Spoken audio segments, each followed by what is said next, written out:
Sahabat RPK yang dikasihi Tuhan dimanapun Anda berada. Shalom Beshem Yeshua HaMasiah, salam sejahtera dalam nama Yeshua HaMasiah, dalam nama Tuhan Yesus Kristus Juru Selamat kita. Selamat mengikuti siaran Tekiyah, Telaah Kata Ibrani Alkitabiah bersama Gembala Benyamin Obadiah, Ketua GKMI Gereja Kehilat Mesianik Indonesia. Tekiyah adalah cara peniupan shofar seperti yang didengar tadi. Siaran Tekiyah dimaksudkan untuk menggali kebenaran Alkitab dari bahasa dan masyarakat Ibrani yang menjadi persemaian tumbuhnya iman Kristiani kita yang berasal dari tanah perjanjian Israel di Timur Tengah. Saudara dapat mengajukan pertanyaan ke 081-997-1577. Shalom Pak Ben. Shalom Bu Ira, shalom sahabat RPK dimanapun Anda berada. Hari ini kita akan membahas kata Ibrani Toma, artinya kembar. Dalam bahasa Ibrani dieja Taf, Faf, Mem, Alef, dibaca Toma, Toma kembar. Yohanes 11 ayat 16. Lalu Thomas yang disebut Didimus berkata kepada teman-temannya yaitu murid-murid yang lain, "Marilah kita pergi juga untuk mati bersama-sama dengan dia." Salah seorang dari 12 murid Yesua bernama Toma. Dalam bahasa Yunani namanya ditambah huruf S menjadi Thomas. Toma dalam bahasa Ibrani berarti kembar. Dengan arti ini tidak heran jika dalam teks Yunani Toma dijuluki Didumos yang berarti si kembar. Mungkin ia mempunyai saudara kembar, namun kembarannya tidak pernah disebut di dalam Injil. Namun di lingkungan pembaca Injil abad 21, ia juga dikenal dengan julukan Doubting Thomas alias Thomas si peragu. Mungkin ini bukan julukan yang cocok untuknya. Dia adalah orang yang lebih baik daripada anggapan populer tersebut. Adalah lebih adil untuk mengatakan bahwa Toma adalah orang yang cenderung bersifat khawatir alias negatif. Seorang yang merenung dan cenderung cemas. Dia suka mengantisipasi kemungkinan terburuk. Tampaknya ia lebih cenderung disebut pesimis daripada peragu. Inilah kelemahannya. Injil Yohanes menunjukkan Toma mempunyai kecenderungan untuk melihat sudut-sudut kehidupan dari sisi yang kelam. Dia sepertinya selalu mengantisipasi kemungkinan buruk dari segala hal. Meskipun ia pesimis, narasi Injil Yohanes memunculkan beberapa unsur penebusan di dalam karakternya. Penyebutan Toma yang pertama oleh Yohanes ditemukan dalam Yohanes 11 ayat 16 yang dibaca tadi. Ayat pendek tersebut berbicara tentang karakter Toma yang sebenarnya. Dalam konteks ini, Yohanes menggambarkan keadaan sebelum kebangkitan Lazarus. Yesua telah meninggalkan Yerusalem karena ancaman terhadap nyawanya di sana, dan ia berangkat kembali ke seberang sungai Yordan, ke tempat Yohanes mula-mula membaptis, dan disitulah ia tinggal, Yohanes 10:40. Banyak orang keluar untuk mendengar Yesua berkhotbah. Yohanes berkata, dan di sana banyak orang yang percaya kepadanya. Ini mungkin merupakan masa pelayanan yang paling berhasil yang pernah disaksikan oleh para murid sejak mereka mulai mengikut Mesias. Orang-orang memberi sambutan, jiwa-jiwa bertobat, dan Yesua dapat melayani dengan bebas tanpa perlawanan dari para pemimpin agama di Yerusalem.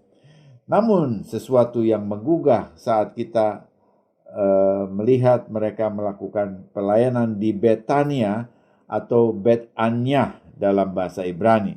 Bet-Anyah berarti rumah orang miskin.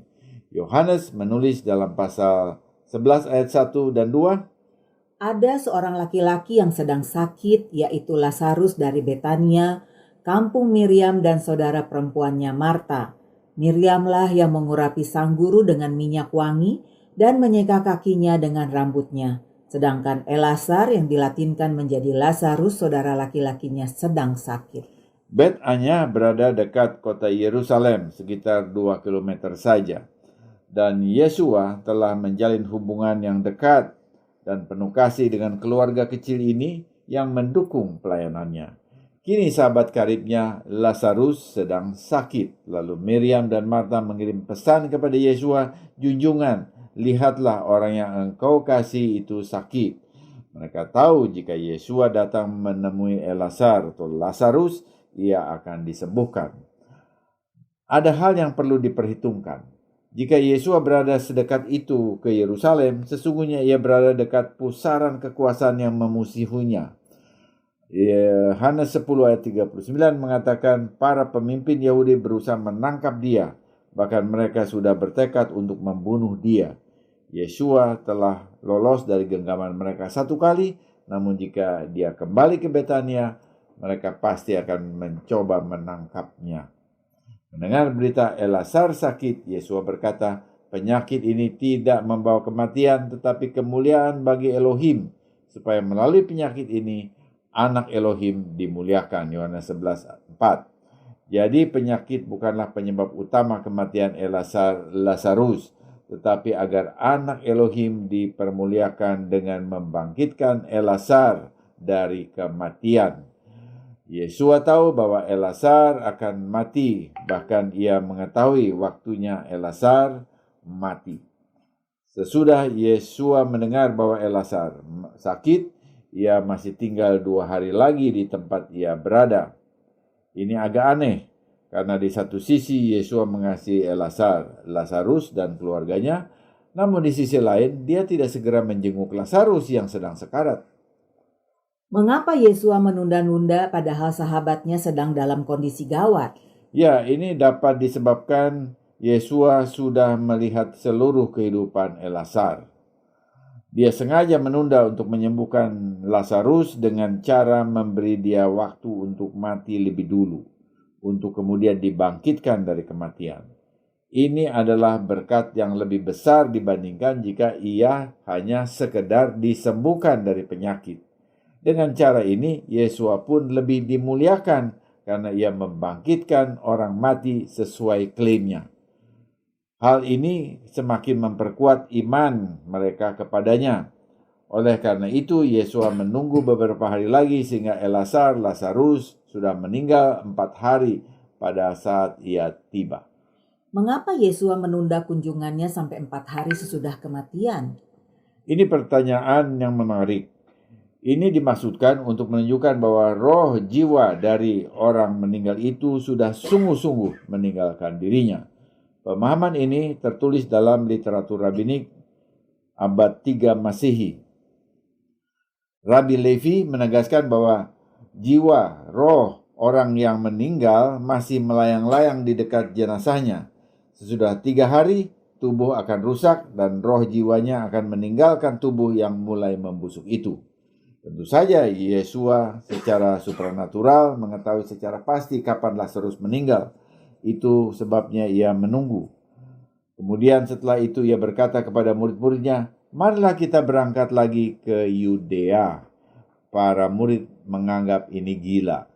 Mereka berkata, "Rabi, akhir-akhir ini orang-orang Yahudi berusaha melempari engkau dengan batu. Dan apakah engkau akan pergi ke sana lagi?" Mereka sejujurnya tidak mau kembali ke Yerusalem. Di Yerusalem mereka semua berisiko dilempari batu. Itu bukan saat yang tepat untuk berkunjung ke Betania yang letaknya begitu dekat dengan Bait Suci, tempat markas besar musuh Yesua yang siap menangkapnya. Namun Yesua meyakinkan mereka bahwa mereka tidak perlu takut. Yesua tahu bahwa kematiannya ada di dalam waktu Bapa dan bukan dalam waktu musuh-musuhnya. Rabbeinu, guru kita, memperjelas maksudnya dengan berkata, "Sahabat kita Elazar sedang tidur, tetapi aku pergi untuk membangunkan dia." Namun para murid masih belum memahaminya. Mereka berkata, "Junjungan, jika ia tidur, ia akan sembuh. Kalau dia hanya tidur, bukankah baik jika ia beristirahat?" Lagi pula Yesua telah mengatakan bahwa penyakitnya tidak akan membawa kematian. Para murid tidak dapat melihat betapa mendesaknya situasi ini. Bagi mereka, agaknya Lazarus sedang dalam pemulihan. Yesua berbicara tentang kematian Lazarus, tetapi mereka berpikir bahwa ia sedang berbicara tentang Lazarus yang istirahat dalam tidur. Lalu Yesus berkata dengan jelas kepada mereka, Lazarus sudah mati, dan aku akan bersyukur untuk kamu bahwa aku tidak ada di sana, sehingga kamu dapat percaya. Marilah kita pergi kepadanya. Sekarang mereka mengerti, Yesua harus kembali. Dia bertekad untuk melakukannya dan tidak akan ada siapapun yang dapat membujuk dia untuk mengurungkan maksudnya. Mereka membayangkan kemungkinan buruk yang akan terjadi. Mereka bergidik ketakutan. Kemungkinannya Yesua dapat dibunuh saat itu. Namun dia telah mengambil keputusan. Pada saat itulah Toma angkat bicara. Di sini kita pertama kali mengenal dia. Kemudian Toma yang disebut si kembar berkata kepada teman-teman yang lain, marilah kita pergi juga supaya kita mati bersama-sama dengan dia. Ayat 16. Ini pesimis dan ini tipikal Toma. Namun ini adalah pesimisme yang heroik. Kecenderungannya adalah melihat bencana di depan dia. Dia yakin Yesua akan dilempari batu. Namun jika itu adalah apa yang dikehendaki Sang Junjungan, Toma dengan tegas bertekad untuk pergi dan mati bersamanya. Di sini kita harus mengagumi keberaniannya. Tidak mudah menjadi orang yang pesimis heroik seperti ini. Orang yang optimis mungkin berkata, ayo pergi, semuanya akan beres. Tuhan tahu apa yang kita lakukan. Dia berkata kita tidak akan tersandung, kita akan baik-baik saja. Namun orang yang pesimis berkata, dia akan mati dan kita akan mati bersama dia. Toma setidaknya mempunyai keberanian untuk setia di tengah pesimisme sekalipun. Jauh lebih mudah bagi seorang optimis untuk setia. Dia selalu mengharapkan yang terbaik. Sulit bagi seorang pesimis untuk setia karena dia yakin hal terburuk akan terjadi. Tetapi Thomas menunjukkan pesimisme heroik. Dan inilah keberanian yang nyata.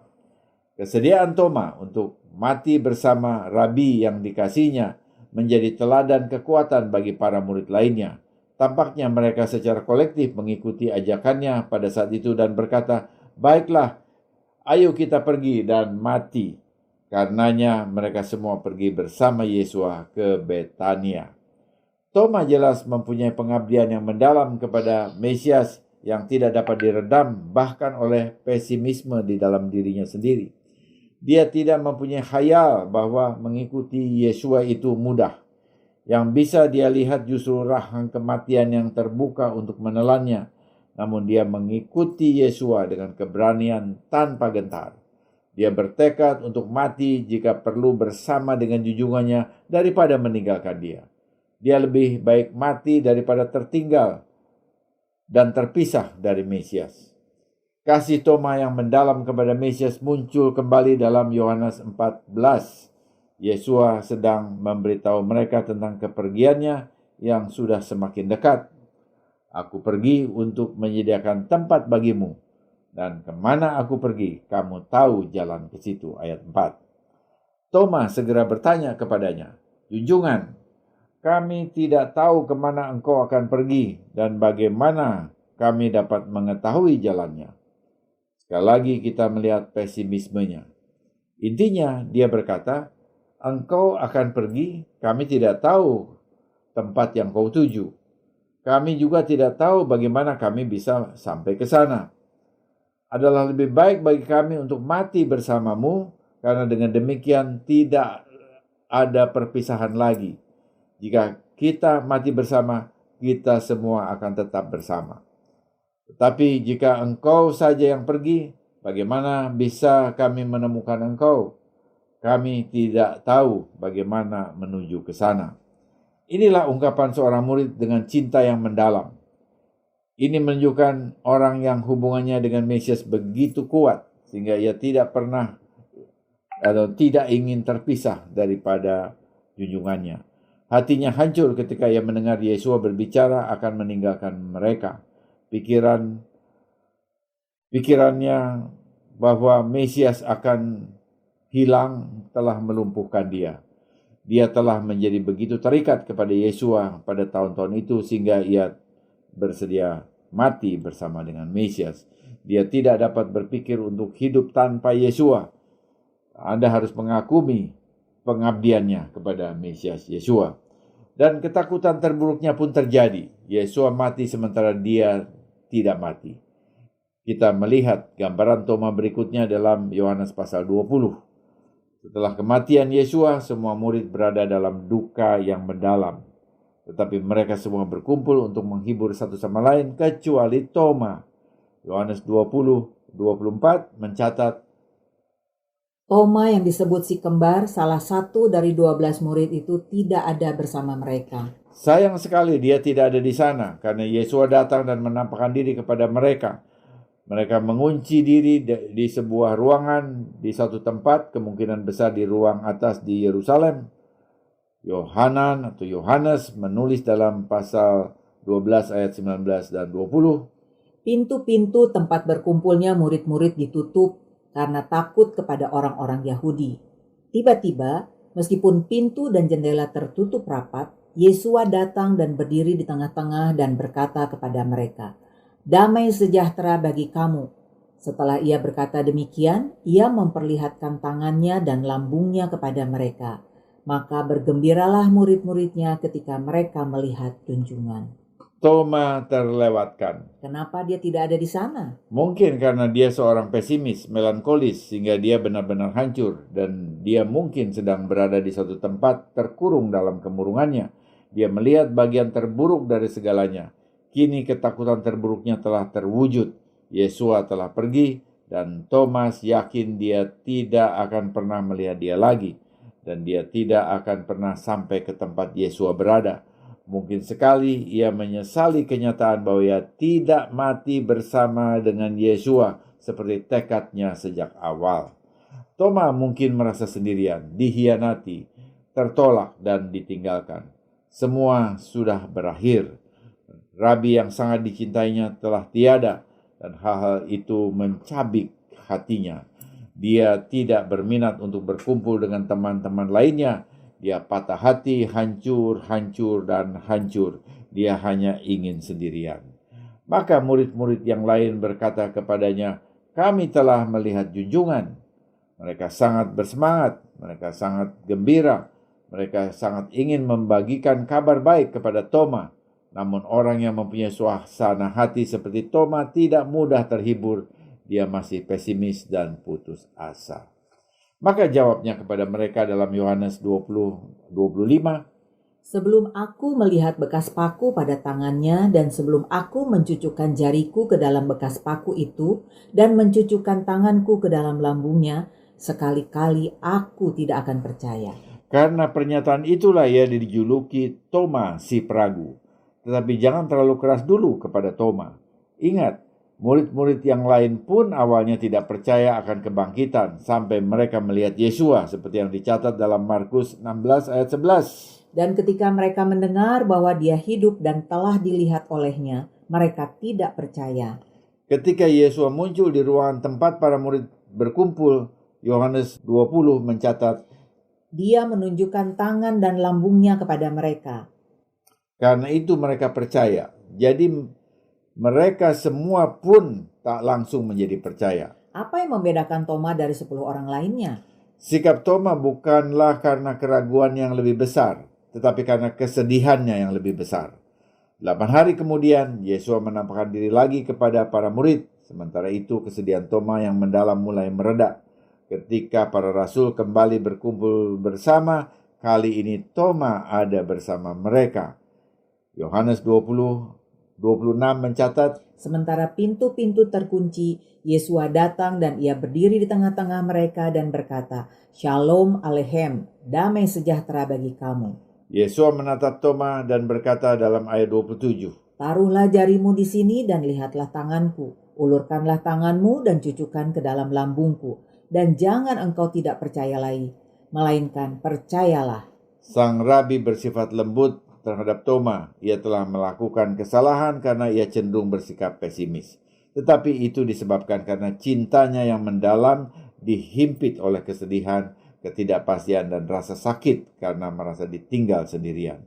Tidak seorang pun dapat merasakan apa yang dirasakan Toma, kecuali dia mengasihi Yesua seperti Toma mengasihi Yesua. Karena itu Yesua bersikap lembut kepadanya. Yesua memahami kelemahan kita, dia memahami keraguan kita, dia bersimpati dengan ketidakpastian kita, dia bersabar terhadap pesimisme kita. Dan meskipun diakui hal ini merupakan kelemahan, kita juga harus mengakui pengabdian heroik Toma kepada Mesias yang mendorong dia mengerti bahwa lebih baik mati daripada terpisah dari Mesiasnya. Kedukaannya membuktikan betapa dalamnya kasihnya kepada junjungannya. Kemudian Toma melontarkan pernyataan yang mungkin merupakan pernyataan terbesar yang pernah keluar dari mulut para rasul. Adoni ve Elohai, junjunganku dan Elohimku. Yohanes 20 ayat 28. Banyak orang termasuk mu'alaf di medsos mempertanyakan keilahian Mesias. Biarlah mereka mencamkan pengakuan Toma yang semula tak percaya namun dengan jujur menjadi percaya. Seorang Yahudi yang terlahir Yahudi mengakui keilahian Mesias Yesua dan mati tetap sebagai orang Yahudi yang percaya. Tiba-tiba kecenderungan Toma yang melankolis, negatif dan murung hilang selamanya oleh penampakan Yesua HaMasiah kepadanya. Dan pada saat itulah ia diubah menjadi seorang murid yang hebat.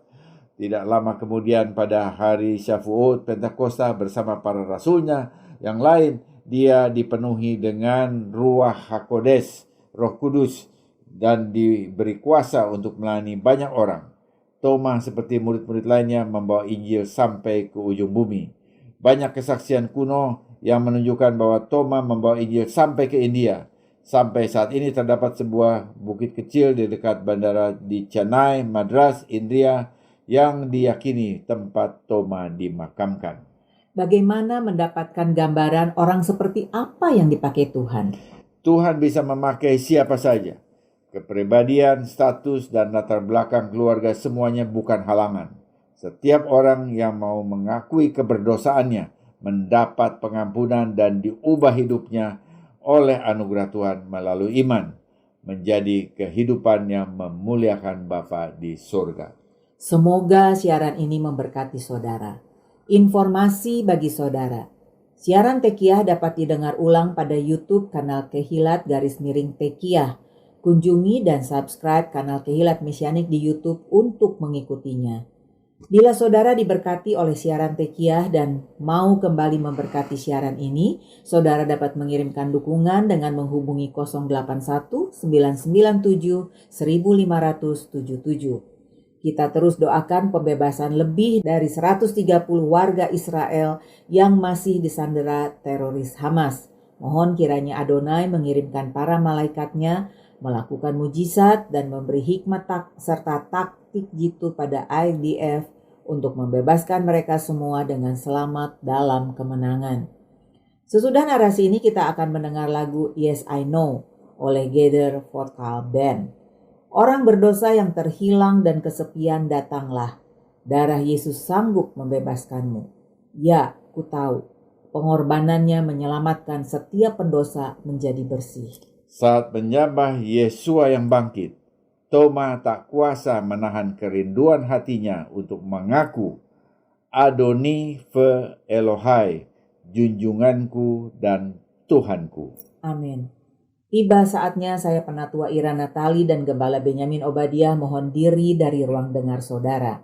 Sampai jumpa pada siaran mendatang. Yesua keselamatanku, Torah kesukaanku, menuju kepenuhan bangsa-bangsa. Shalom, shalom.